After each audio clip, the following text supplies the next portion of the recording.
10-year note yields continue to push higher in a push that started way back at the beginning of February. Actually started at the beginning of the year, but really took off at the beginning of February. 10-year note yields at 1%, now pushing 1.43, so a big move, 43 basis point move in a little less than a month right now in yields, and that continues after 2 days of Fed Chair Powell testimony in which he downplayed inflation, which is one of the reasons why we've seen yields go higher, and also that he said we'll continue to our asset purchases, continue to buy treasuries, continue to keep rates low. All those should have kept 10-year note yields from going higher and actually brought them lower.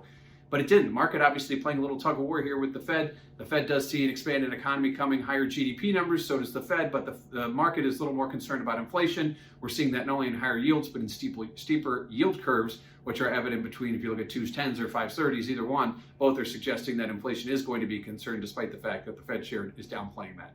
If you look at market volatility was down yesterday after the Fed chair spoke. It was higher today after the Fed chair spoke, likely because the yields kept going higher. And as we keep pushing higher and looking for some kind of ceiling, expectations in the market are that this is going to turn around. And as we don't turn around and continue to see yields go up in the same direction, it's going against the grain, and that is what's causing volatility to go up. So yields and volatility remain very directional together. Higher yields equal higher volatility, at least until we see some kind of a pullback. And lastly, what do we have tomorrow?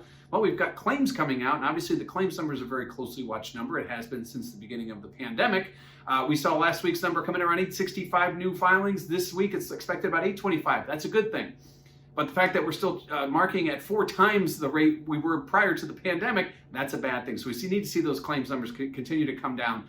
Clearly, that's still a red flag in anyone's arsenal right now. And if you look at, also we get durable goods, that's expected higher. That's a good thing. Lastly, we're going to get a slew of Fed speakers that are going to come out and probably try and make sense of all the things the market seemed to have missed from what the Fed chair talked about over the last 2 days. But clearly, the market and the Fed now are kind of at odds. They probably need to get their message together. It looks to me like right now the Fed chair wanted to say something and the market didn't react. So moving into the middle part of the week, 10-year note yields continue the trend, and that's higher yields along with higher volatility.